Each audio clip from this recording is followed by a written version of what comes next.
Boas, pessoal! Esta é a minha nova aquisição. É uma Palit GeForce GTX 1080 Ti Super Jetstream.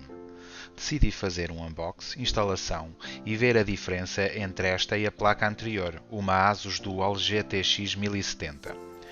Já falei aqui no canal que acho que as RTX, pelo preço que estão, não valem a pena e que aconselho a GTX 1080. Como tinha uma 1070, achei que o salto era pequeno e então decidi pesquisar as 1080 Ti. Encontrei esta a bom preço, com 32% de desconto e cometi uma loucura. Pesquisem e vejam se conseguem fazer um bom negócio. Fiquem bem, pessoal, comentem e subscrevam o canal.